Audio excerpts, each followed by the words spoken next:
날마다 솟는 샘물과 함께하는 오늘의 큐티 시간입니다. 4월 24일 월요일 오늘의 말씀은 사무엘상 22장 11절로 23절까지 말씀입니다. 왕이 사람을 보내어 아휴두베 아들 제사장 아히멜렉과 그의 아버지의 온 집 곧 노베에 있는 제사장들을 부르매 그들이 다 왕께 이른지라. 사울이 이르되 너 아히두베 아들아 들으라. 내 주여, 내가 여기 있나이다.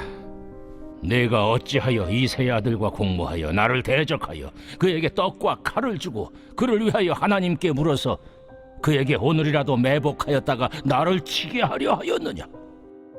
왕의 모든 신하 중에 다윗같이 충실한 자가 누구인지요? 그는 왕의 사위도 되고 왕의 호위대장도 되고 왕실에서 존귀한 자가 아니니까. 내가 그를 위하여 하나님께 물은 것이 오늘이 처음이니까 결단코 아니니이다. 원하건대 왕은 종과 종의 아비의 온 집에 아무것도 돌리지 마옵소서. 왕의 종은 이 모든 크고 작은 일에 관하여 아는 것이 없나이다. 아히멜렉아, 내가 반드시 죽을 것이요 너와 내 아비의 온 집도 그러하리라. 왕이 좌우의 호위병에게 이르되 돌아가서 여호와의 제사장들을 죽이라. 그들도 다윗과 합력하였고 또 그들이 다윗이 도망한 것을 알고도 내게 알리지 아니하였음이니라. 하나 왕의 신하들이 손을 들어 여호와의 제사장들을 죽이기를 싫어한지라. 왕이 도액에게 이르되 너는 돌아가서 제사장들을 죽이라.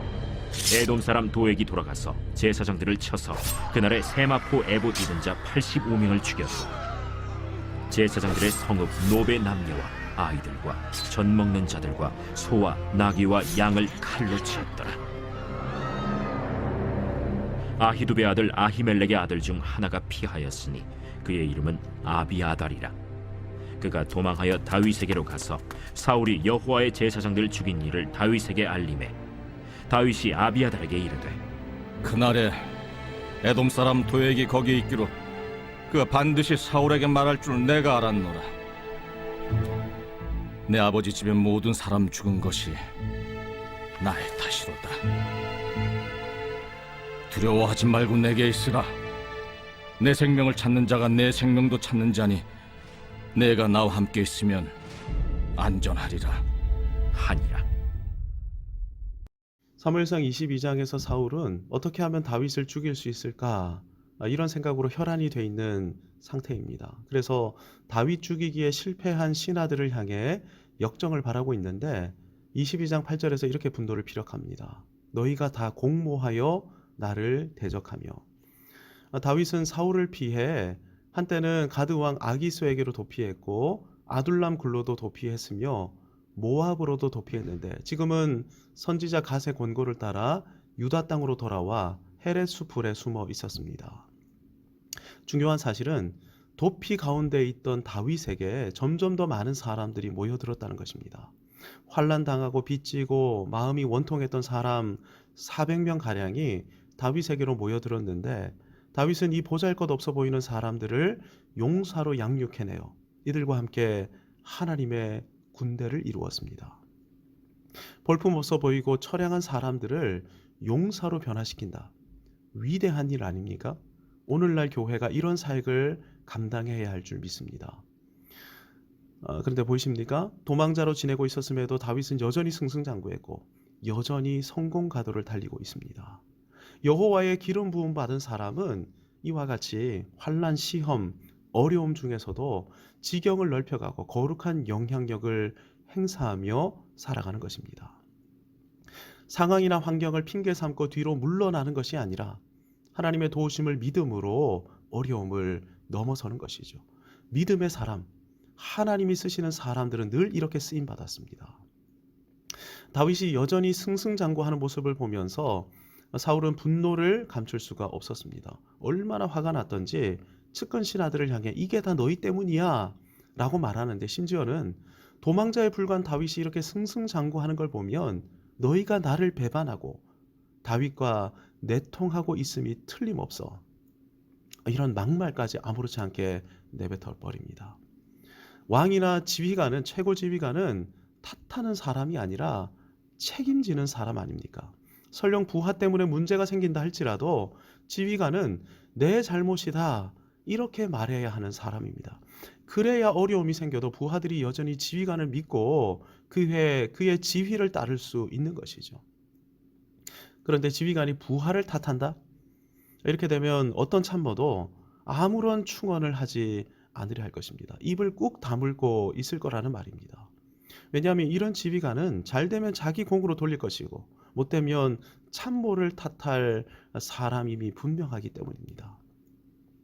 나아가 사울은 아들 요나단까지 저격합니다. 요나단이 다윗과 맹약해 나를 치려한다. 사울은 악신에 사로잡혀 넘어서는 안 되는 선을 계속 넘고 있었던 것이죠. 실제 사울은 아무도 믿지 못하는 상태에 빠져 있었습니다. 이스라엘 왕이 이런 상태라면 신하들은 어떻게 해야 합니까? 금식을 선포하면서 왕을 위해 기도해야 하지 않습니까? 이스라엘은 하나님의 나라, 하나님 나라의 모형이기 때문입니다. 그런데 이 위기를 오히려 절호의 기회로 여기고 있던 사람이 있었으니 그의 이름이 사울의 목자장 에돔 사람 도액입니다. 도액은 에돔을 버리고 모국을 버리고 이스라엘로 국적을 갈아탄 사람입니다. 전형적인 기회주의자인 것인데 이유가 무엇이겠습니까? 에돔 사람으로 사는 것보다 이스라엘 사람으로 사는 것이 나에게 훨씬 유익하다. 그래서 언어, 문화, 관계, 종교 모든 걸 버리고 이스라엘로 넘어왔던 것입니다. 혈혈 단신으로 사울의 목자장, 왕의 목자장까지 된 것을 보면 아마 도액은 눈치도 빠르고 일처리도 탁월했던 인물임이 틀림이 없습니다.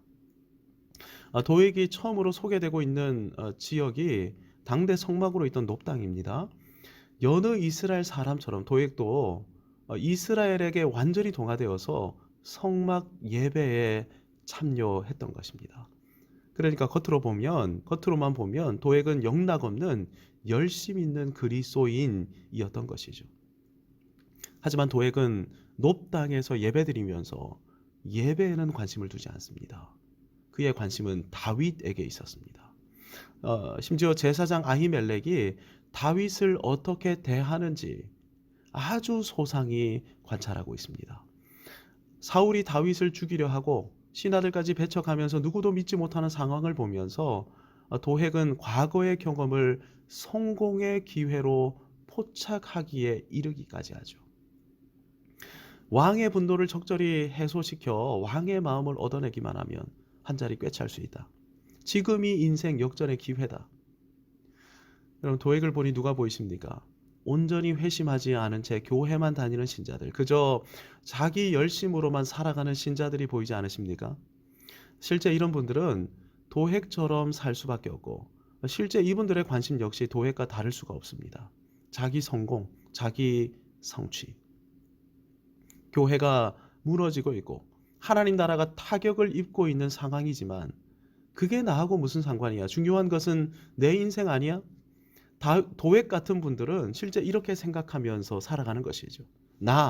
내 인생, 내 자녀들의 운명, 이것이 최고의 가치인 것입니다. 도액은 왕이 분노를 해소할 대상을 물색해주고 있습니다.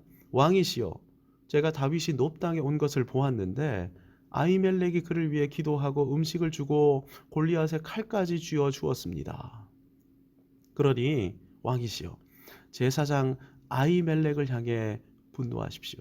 아히멜렉과 그 가문을 영영히 멸하십시오. 그래서 다윗을 향한 분노를 조금이나마 달래십시오. 사울은 도액이 제안한 대로 아히멜렉과 놉당의 제사장들을 소환했는데 죽이려는 마음으로 소환해서 실제 호위병들에게 그들을 죽이라 이렇게 명령까지 내렸습니다. 여호와의 기름 부음 받은 제사장들을 죽이라? 여호와 하나님을 대항하는 행위 아닙니까? 비록 여호와의 영이 떠나셨음에도 다윗은 기름 부음 받았던 사울에게 감히 손대려 하지 않았었습니다. 호위병들 역시 마찬가지였죠.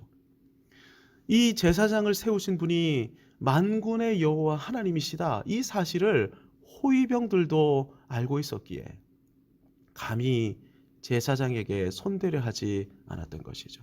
하지만 도액은 달랐습니다. 도액에게 있어 중요한 것은 사울의 마음을 얻는 일이었습니다. 사울로부터 확실히 눈도장 찍히려면 아무도 나서지 않고 있는 지금이 절호의 찬스다.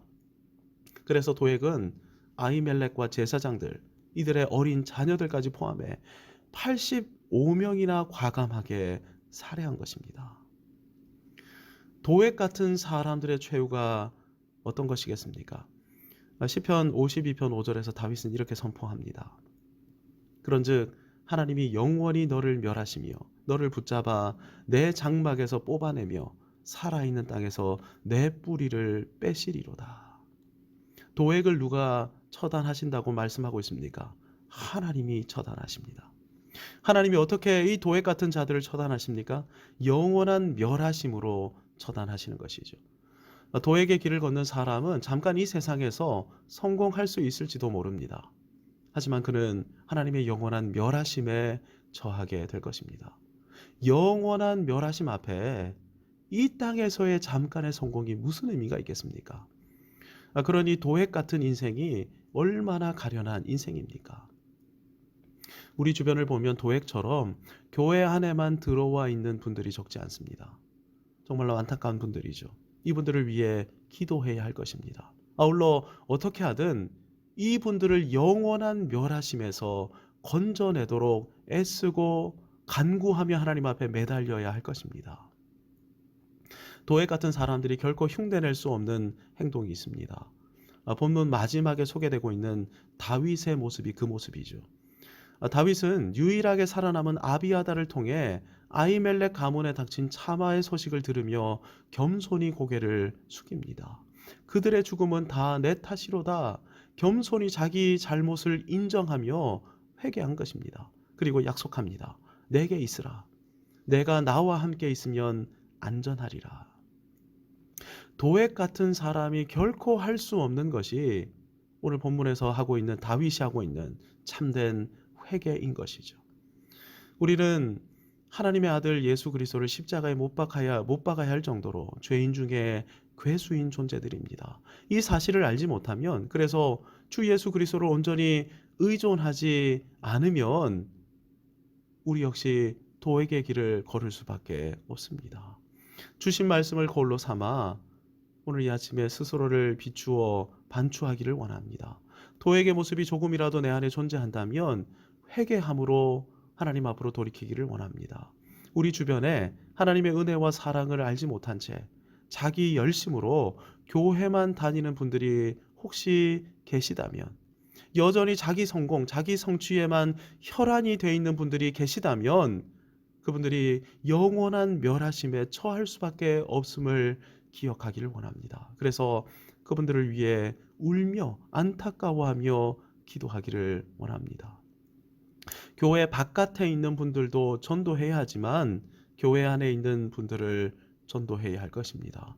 주신 말씀을 붙들고 자신을 위해 또 도액의 길을 걷고 있는 안타까운 분들의 영혼을 위해 기도하면서 은혜의 보좌로 나아가십시다. 하늘에 계신 우리 아버지, 아버지의 이름을 거룩하게 하시며 아버지의 나라가 오게 하시며 아버지의 뜻이 하늘에서와 같이 땅에서도 이루어지게 하소서.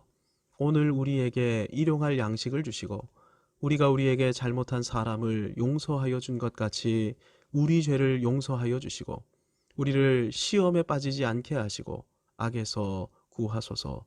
나라와 권능과 영광이 영원히 아버지의 것입니다. 아멘.